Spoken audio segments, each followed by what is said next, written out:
Hey guys, welcome back to Kindergarten Ready. Okay, tonight we're going to start a brand new Junie B Jones book.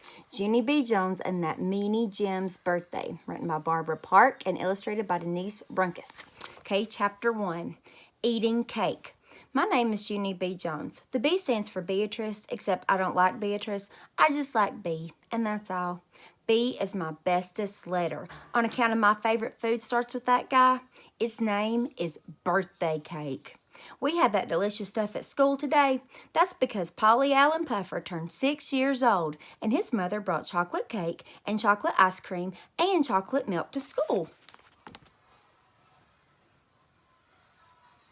He's got it on his head. Silly boy.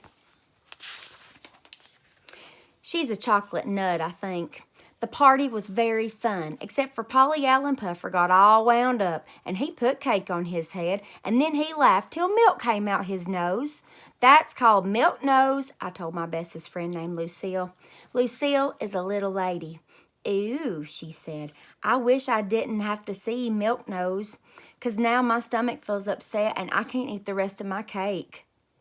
Me too. Now I can't eat the rest of my cake too, and so I will throw both of our cakes in the trash can for us. Then I picked up our cakes and I hurried to the trash can.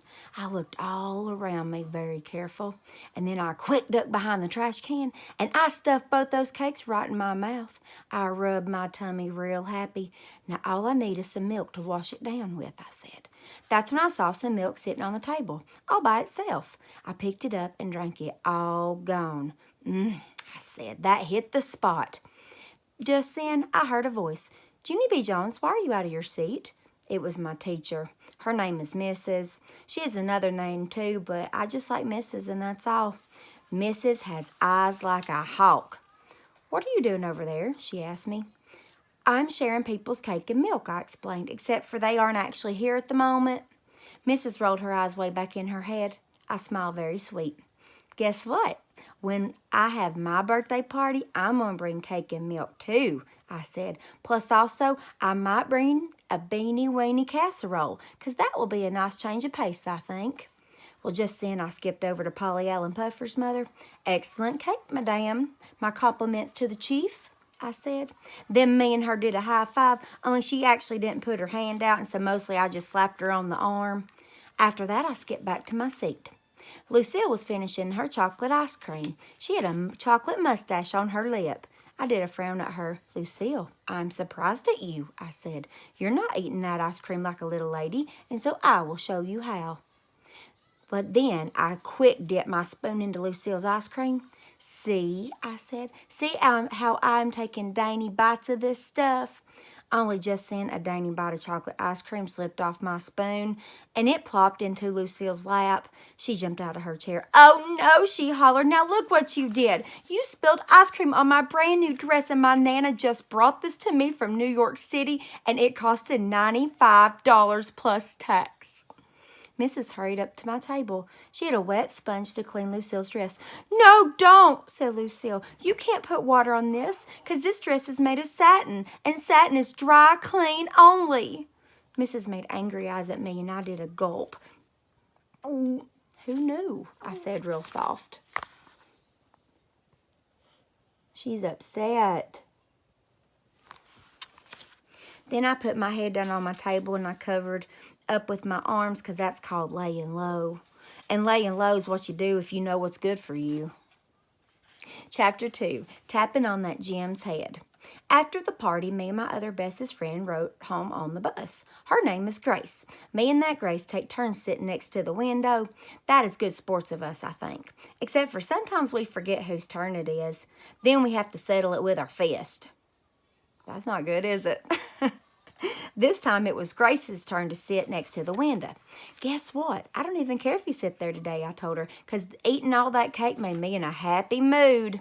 That Grace smiled. Me too. Eating that cake made me in a happy mood too. Yeah, only you can't be as happy as me, I explained, 'cause I had 2 cakes and you just had 1. That Grace did a frown. That's okay, Grace. Don't be upset, 'cause when I have my birthday, I will invite you to my house and you will have 2 cakes too. Oh boy, she said. I know it is, oh boy, I said back. Plus, also, you will get your very own paper cup with M&Ms in it. Ooh, yum, I love M&M's, said that Grace. Me too. I love M&M's too, she said. On account of the chocolate doesn't melt on your hands. Just the colors melt on your hands, and that's all.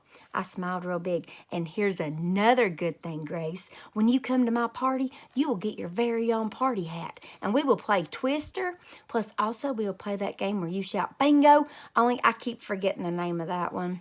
Well, just then, a meanie boy named Jim jumped up from his seat.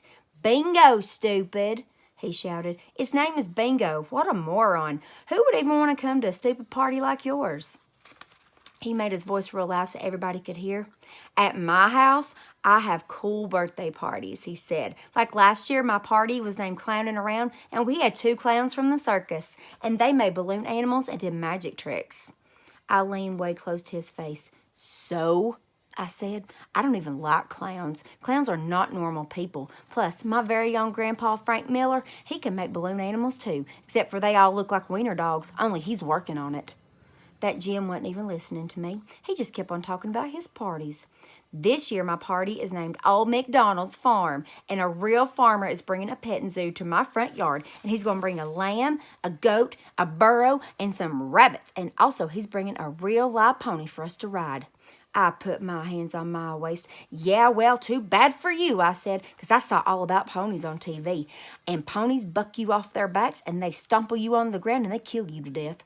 And so I wouldn't even come to your stupid, dumb party in a jillion, bazillion years. Look at her and Jim fighting. See it? Good, hollered that Jim. I'm glad, because my birthday party's this coming Saturday, and tomorrow I'm bringing invitations to every single person in room 9. Only not you. You're the only one in the whole class I'm not bringing an invitation to. So there. Then he did a big ha right in my face, and he sat back down in his seat. Meanwhile, I just kept standing there, because something had gone a little bit wrong, I think. I tapped on his head. Yeah, only here's the thing, I said. I didn't actually know you were having a party on Saturday, and so, good news, I think I can make it. No, shouted that meanie boy. You're not coming. Now go away. I tapped on him again. Yeah, only I was just kidding about the ponies, I said. They hardly even stumble you, probably. I don't care. Stop bothering me, he shouted. I stood on my tippy toes and looked at his head. Love your hair today, I said. Jim swatted at me. Get away from me, he hollered. You're not coming to my party, and that's final. Just then, a big lump came in my throat. A big lump is what comes before crying, and it hurt to swallow. I sat down and hid my face in my sweater. Darn it, I said, because I think I really would have enjoyed myself at that thing. Then my bestest friend Grace put her arm around me, and she patted me real gentle, and she let me sit next to the window. Oh, poor Junie B. I think her mouth ran away with her, don't you? Yeah. Okay, let's go ahead and read chapter 3, okay? Very slumping. I walked home from the bus stop very slumping. Very slumping is when your shoulders are very sad and your head can't hold up very good. Grandma Miller was in the nursery. She babysits me and my baby brother in the afternoon. His name is Ollie. I love him a real lot, except I wish he didn't actually live at my house. Grandma Miller was rocking him in the rocking chair. I tried to climb up there too, only Grandma said, "Hold your horses," at me. Yeah, only I need to rock real bad, I explained, on account of a mean boy is having a birthday party on Saturday, and he's inviting everyone in room 9, only not me. I'm the only one who's not going. Grandma Miller did a sad face. Children can be so cruel, she said. Just wait till I get the baby to sleep, and then you and I will talk about it, okay? So that's how I come across my arms, and I tapped my foot, and I waited for that baby to go to sleep, only his eyes kept on staying wide open. Hold them close with your fingers, Grandma, I told her. Heavens no, she said. And then she kept on rocking him, and so finally I got tired of waiting, and I went to my room, and I crawled underneath my covers. I crawled way down to the bottom of my sheets. It's very muffly down there. You can say mean stuff, and no one can hear you. Here's all the stuff I hate, I said. First, I hate that meanie Jim. Look at her. She's crawled to the bottom of the bed.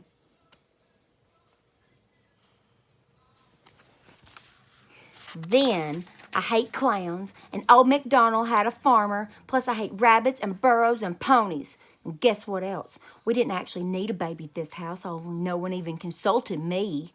Just then, I heard a knock at my door. Junie B, it's Grandma, honey. Ollie finally went to sleep.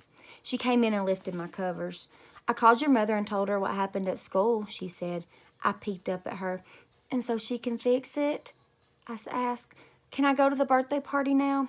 Grandma Miller held out her arms to me and she pulled me out of the covers. Your mother's going to talk to you about it when she gets home, she said. Meanwhile, why don't you and I have a little fun? Let's read a book, okay? What kind of story do you like to hear? I thought and thought. I would like to hear a story about a little girl who doesn't get invited to a meanie boy's birthday. So she sneaks to his house and she lets a wild pony out of the barn and it stumples the boy into a flatty pancake. And all the children pour maple syrup on that guy and they eat him for breakfast. Grandma Miller looked kind of sickish. You've got to stop worrying about that boy's party. He's just trying to get your goat, he said. Just then, my eyes got big and wide. Goat? What goat, Grandma? Do I have a goat? Is it a surprise goat? Are you keeping it a secret at your house? I jumped up and pulled her hand. Let's go get it. Want to, Grandma? Let's go get my goat right now. Just then a great idea popped into my head. Hey, I just thought of something, Grandma. You and me can bring my goat to my house, and then I can have my very own birthday Saturday. I will call it Come and Pet My Goat, and everyone in room 9 will come to my party, and then they won't go to that Meanie Jim's. All of a sudden, the front door opened. It was my mother. I run to her speedy quick. Mother, guess what? Guess what? Me and Grandma Miller are getting a goat, and I'm having my very own birthday party on Saturday, and all of room 9's going to be invited, only not that Jim I hate. He's the only one not coming, so ha-ha on him. Just then, Grandma Miller sneaked out the front door with her sweater. I pulled on Mother's arm. Come on, Mama, let's go. I said, we have to go to the store and buy the invitations. Plus, also, we have to pick up some beanie weenies. Mother didn't come on. She sat down on the couch and smoothed my hair. Listen to me, Junie B, she said. I know Jim hurt your feelings today, but you can't have your birthday party on Saturday. Your birthday isn't until June, remember? And June is still months away.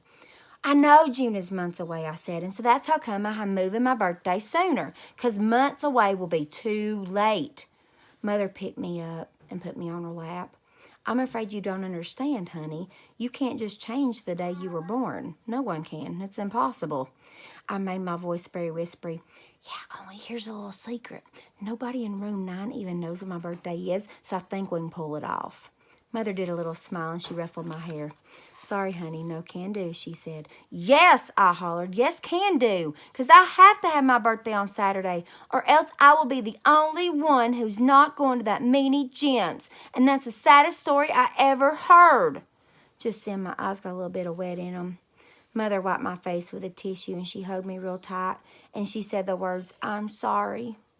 More bad news. Grandma Miller just called. There's no goat. She's not having a very good day, is she? No. All right, we'll read a few more chapters tomorrow night. Sweet dreams. Mwah.